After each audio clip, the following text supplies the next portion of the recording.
मेरा भाइयों बहुत नमस्कार। तुम्हारा एक नए दिन में फिर से शुरुआत है कॉमर्स बाबा की इस 20 डेज प्लेज की सीरीज में फुल टू जुगाड़। मैं ये नहीं कह रहा कि इन डेप्थ कभी मत पढ़ो, लेकिन वो तो तुम साल भर से कर ही रहे थे, या कल जो टेस्ट होने वाला है उससे पहले तुम रगड़ ही रहे थे अपनी। अब काम यह है कि एग्जाम से एक रात पहले है या तुम्हारे बोर्ड से एक रात पहले है और तुम्हें यह डिसाइड करना है कि तुम्हें पूरा आता है या नहीं और फुल मार्क्स लाने हैं या नहीं। आज मैं बात करने वाला हूं सबसे पहले डिविडेंड डिसीजन की। तो भाई आज के स्पॉन्सर हम खुद ही हैं, क्योंकि हमें कोई स्पॉन्सर नहीं करता है। तो मेरे भाई सिंपल सी बात है, एक छोटी सी दरखास्त है। अगर तुम्हें ये 20 डेज प्लेज की सीरीज काफ़ी पसंद आती है तो तुम्हें सिर्फ एक ही काम करना है, कॉमर्स बाबा ऐप पे जाना है, स्टोर सेक्शन में हम्बल बंडल उठा लेना है। चाहे तुम्हें सन 2021-22 के लिए पूरे साल पढ़ना है, हम्बल बंडल तुम्हारे काम आ सकता है। एग्जाम से एक रात पहले बहुत हेल्पफुल हो सकता है। या फिर तुम्हें बोर्ड एग्जाम्स देने हैं और उससे पहले तुम्हें कोई ऐसा कंटेंट चाहिए कि ये पूरा 20 डेज प्लस तुम्हें इकट्ठा तुम्हारे पास अभी के अभी पूरा का पूरा मिल जाए, तुम्हें पूरे 20 दिन यानी 27 अप्रैल तक ना रगड़नी पड़े। तो मेरा भाई जाओ कॉमर्स बाबा ऐप पे और स्टोर सेक्शन में जाके हम्बल बंडल उठा लो, तुम्हारा भला होगा। तथास्तु, शुरू करते हैं।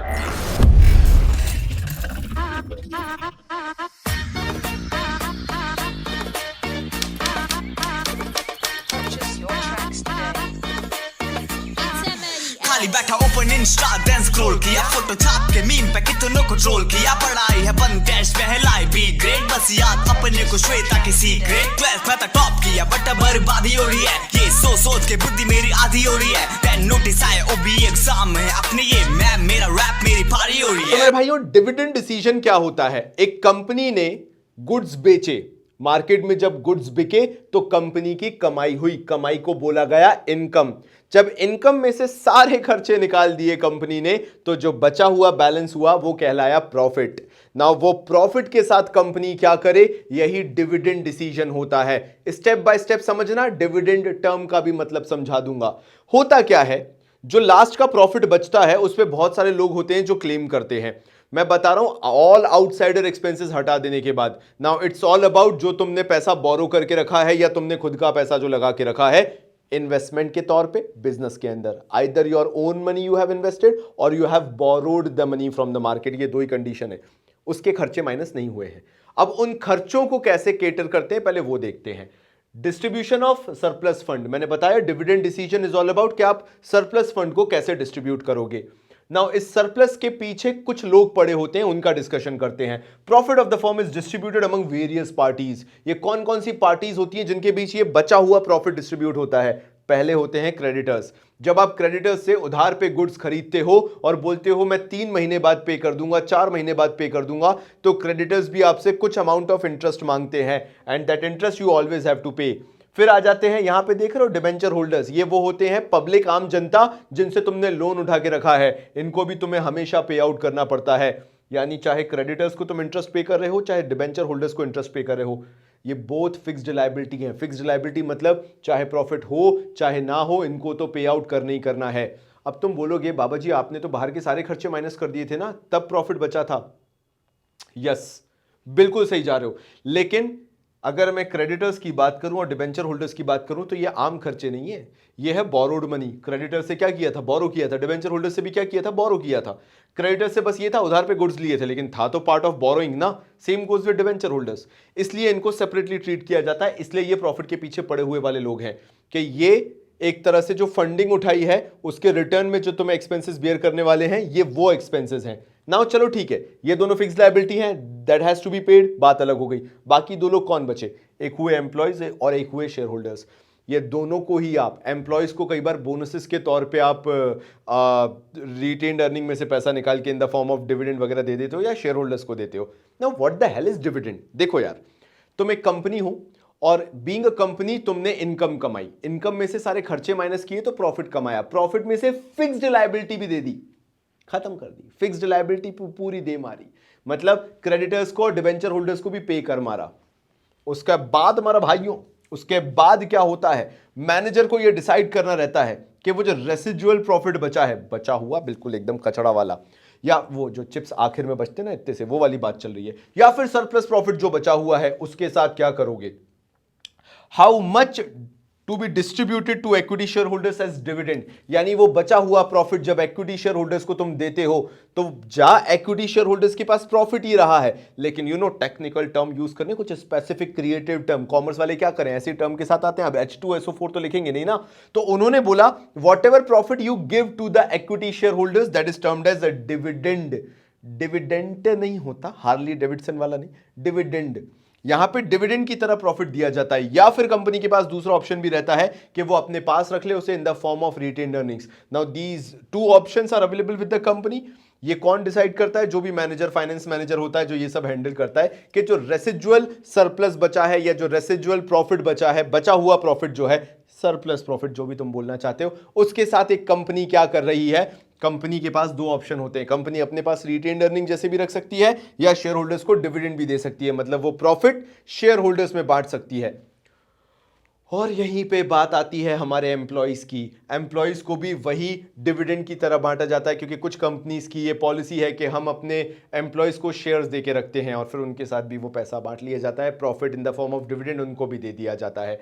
तो इस तरीके से पूरा डिविडेंड डिसीजन लिया जाता है। अल्टीमेटली जो डिसीजन है वो यहां पे होता है, जो फाइनेंस मैनेजर होता है उसको डिसाइड करना होता है how much profit will be given as a dividend to the shareholders और how much profit will be retained in the business। और ये पूरा कॉम्प्लेक्स प्रोसेस जो है ये डिविडेंड डिसीजन कहलाता है। बिलीव मी, ये जो 3 पॉइंट्स हैं, चाहे बोर्ड एग्जाम हो तुम्हारा, कोई भी बोर्ड हो, कोई भी स्टेट बोर्ड हो, या फिर तुम्हारा CBSE एग्जाम हो या कल का टेस्ट हो, this can provide you full marks आसानी से। तुम्हें लगता होगा फाइनेंसिंग डिसीजन के फैक्टर्स ऐसे हैं जिसमें तुम मार्क्स लूज कर सकते हो, लेकिन खुदा कसम मैं सही बता रहा हूं, जहां मार्क्स तुम्हारे लूज होंगे वो डिविडेंड डिसीजन है।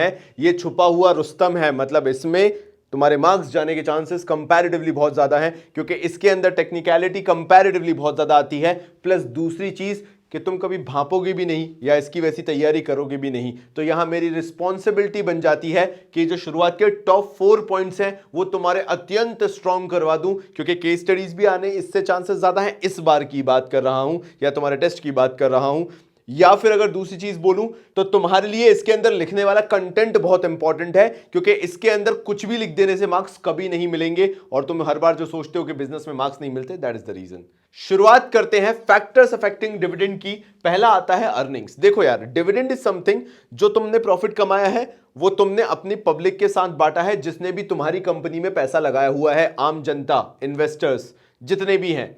लेकिन वो डिविडेंड बांटने के लिए या वो प्रॉफिट बांटने के लिए तुम्हारी अर्निंग्स स्टेबल होना बहुत जरूरी है ना। एक बात को बहुत अच्छे से ध्यान में रखना कि डिविडेंड जो होता है बुक्स के अकॉर्डिंग, NCERT के अकॉर्डिंग 2 तरीके से देखी जाती है, जज की जाती है।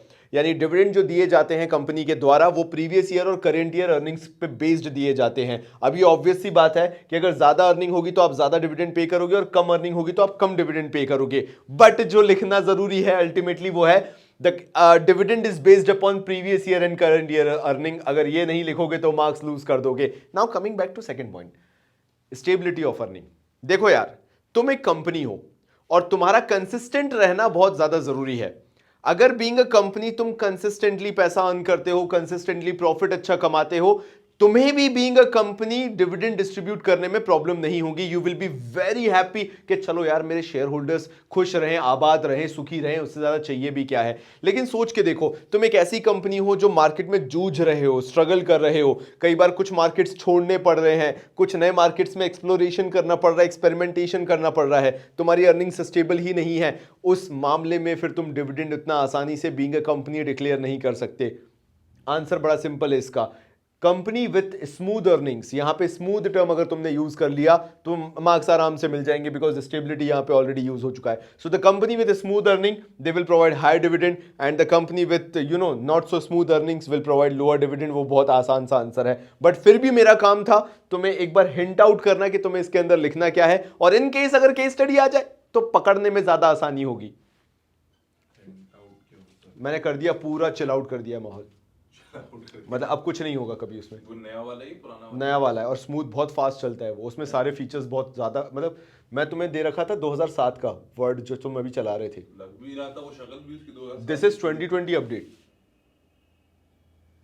और पूरा एक्टिवेटेड फुल्ली 18,000 वाला।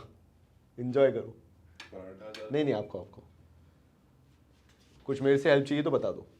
बाकी आप कुछ खाओ पियो तो बता देना। डन। मैं सोच रहा हूँ अभी तू आधा पौन घंटा काम कर ले, हाँ फिर अपन चाय बना के फिर से पियेंगे।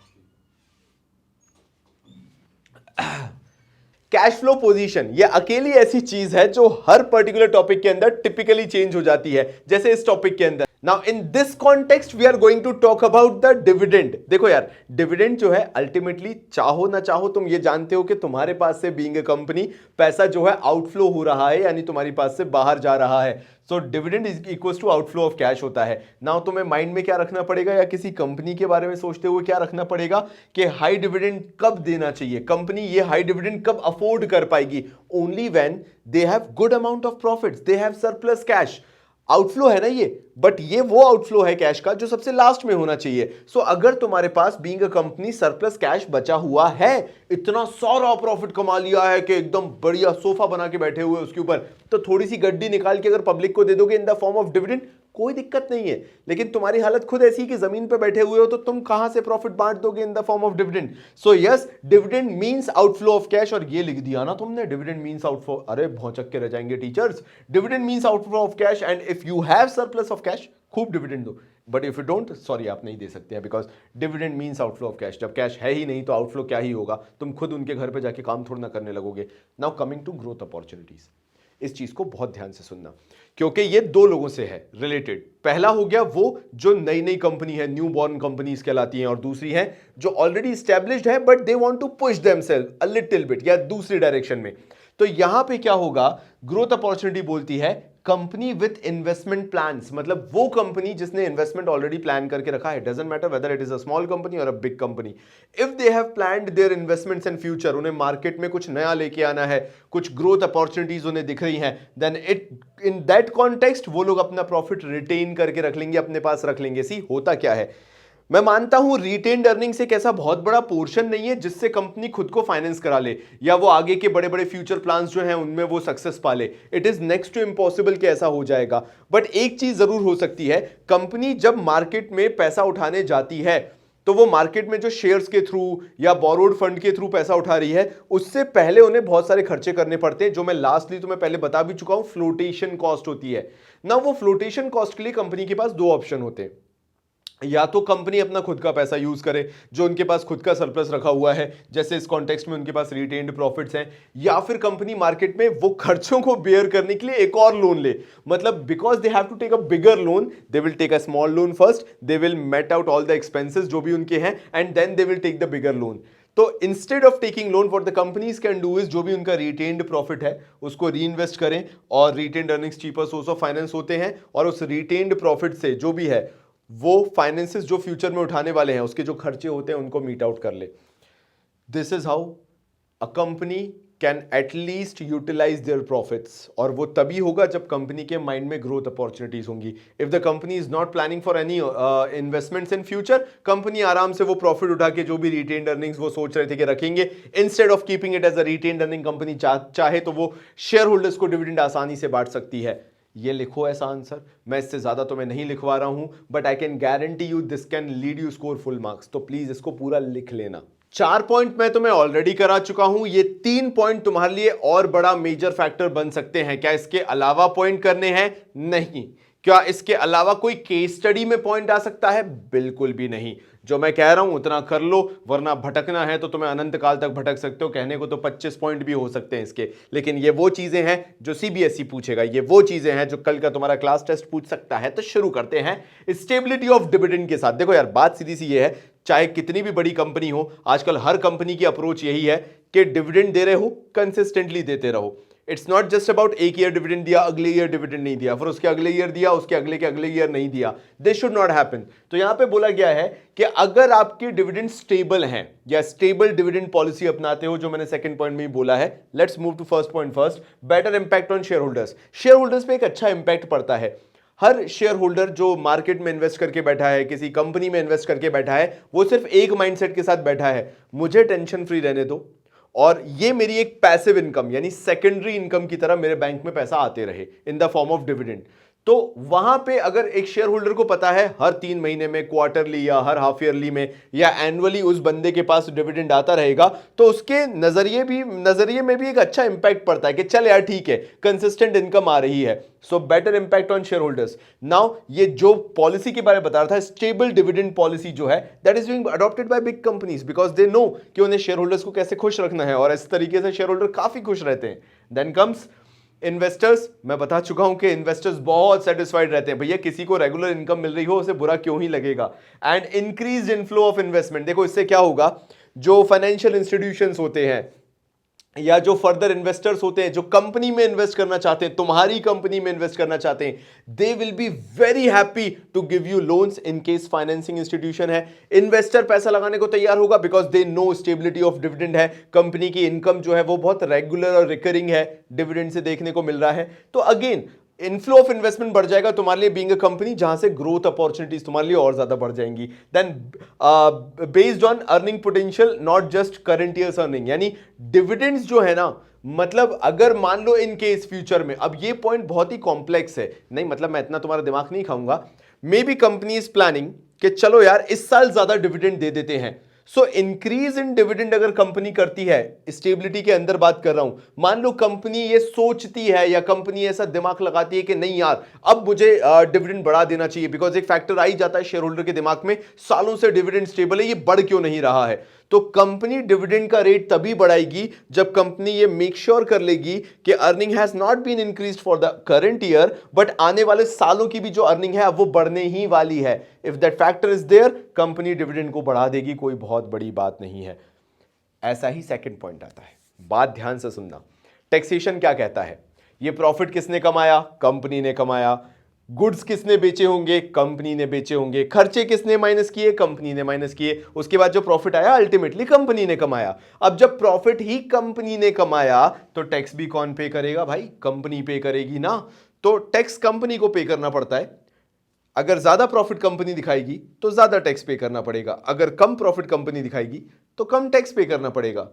से फॉर एन एग्जांपल, कंपनी ने टैक्स ज्यादा पे किया क्योंकि प्रॉफिट ज्यादा दिखाया था, ऐसे में कंपनी प्रॉफिट में से टैक्स माइनस करने के बाद जो प्रॉफिट बचेगा वो शेयर होल्डर्स को एज अ डिविडेंड बांटती है। शेयर होल्डर को क्या उसके ऊपर कोई टैक्स पे करना है, जी नहीं, बिल्कुल नहीं।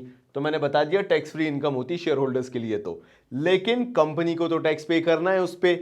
और यहां पे फैक्टर क्या आ जाता है, अगर टैक्सेस ज्यादा हैं तो भैया कंपनी के ऊपर बर्डन ज्यादा पड़ेगा टैक्स का, क्योंकि प्रॉफिट तो कंपनी कमा रही है। सो ऐसे सिनेरियो में, ऐसे केस में कंपनी क्या दिखाना चाहेगी, ओके ये प्रॉफिट कमाया, री इन्वेस्ट कर दिया, थोड़ा बहुत टैक्स बेनिफिट मिल जाता है उसमें री इन्वेस्टमेंट्स करने में, इन्वेस्टमेंट अगर कंपनी दिखा देती है, rather than giving dividend. Dividend देगी तो वो प्रॉफिट ही है, अब तुम बांट लो 100 लोगों में बांट लो तो वो प्रॉफिट ही कहलाएगा, लेकिन इन्वेस्ट कर दोगे तो सरकार थोड़ा सा रिलीफ दे देती है, रिलैक्सेशन दे देती है। तो अगर हायर टैक्सेस हैं, डिविडेंड कम दो, कोशिश करो वो प्रॉफिट कहीं री इन्वेस्ट कर दो। अगर लेसर टैक्सेस हैं, सरकार ज्यादा कुछ ऐसा टैक्स नहीं ले रही है, उस केस में you can provide higher dividend के, लो भैया बांटो, एकदम पत्ते खेल खेल के पैसा फेंको, कोई दिक्कत नहीं है। तो कंपनी को डिविडेंड पे टैक्स पे करना पड़ता है, इसलिए कंपनी थोड़ी सी दिमाग को लेके पागल होती कि क्या ही करें हम। आई होप आपको यह समझ में आ गया होगा। Now coming to access to capital market consideration. मेरे भाइयों देखो यार, तुम एक कंपनी हो, मैंने तुम्हें इसलिए पहले ही ये माइंडसेट दे दिया था कि इसके अंदर डिविडेंड डिक्लेयर करने वाली 2 तरह की कंपनी होती है। पहली new born, new babies company, newly formed companies, और दूसरी कंपनीज होती है जो वेल एस्टेब्लिश्ड कंपनीज हैं। नाउ अगर तुम एक ऐसी कंपनी हो कि तुम्हारा कैपिटल मार्केट के लिए एक्सेस बहुत ही लिमिटेड है, तुमने एक बार पैसा मांगा, ठीक है फिर भी मिल गया, बट अगली बार ऐसा लग नहीं रहा है, पॉसिबिलिटी लग नहीं रही है कि तुम्हें कंपनी को, बीइंग अ कंपनी, तुम्हें फ्यूचर में और पैसा मार्केट से मिल सकता है। Now enough demand of securities, अगर तुम्हारी बीइंग अ कंपनी, तुम्हारी सिक्योरिटीज जो तुम मार्केट में दे रहे हो, शेयर होल्डर्स उसमें भर भर के पैसा लगा रहे हैं, मतलब they are not even thinking, तुम्हारे ऊपर पैसे की बौछार हो रही है, बरसात हो रही है, तुम्हारे लिए कैपिटल मार्केट जो है उसकी एक्सेस काफी इजी है, खूब डिविडेंड दो, मत बचाओ पैसा, डिविडेंड बांटो, शेयर होल्डर्स को खुश रखो।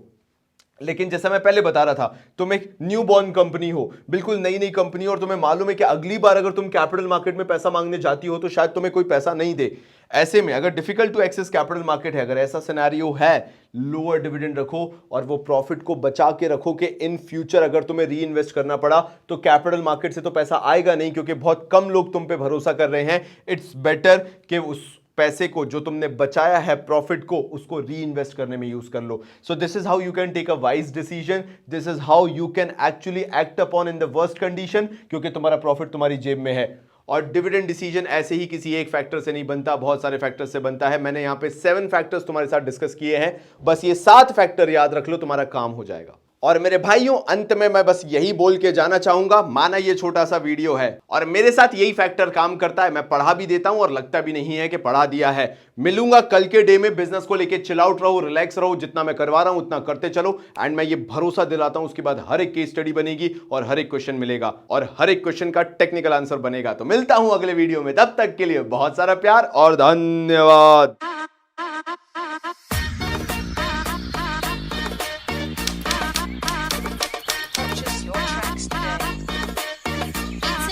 खाली बैठा ओपन इंस्टा देन स्क्रॉल किया, फोटो छाप के मीम पे कितनों को ट्रोल किया. पढ़ाई है बंद डैश पहलाई बी ग्रेड, बस याद अपने को श्वेता की सीक्रेट. 12th में तो टॉप किया बट बर्बादी हो रही है, ये सोच के बुद्धि मेरी आधी हो रही है. 10 नोटिस आए ओबी एग्जाम में अपने, ये मैं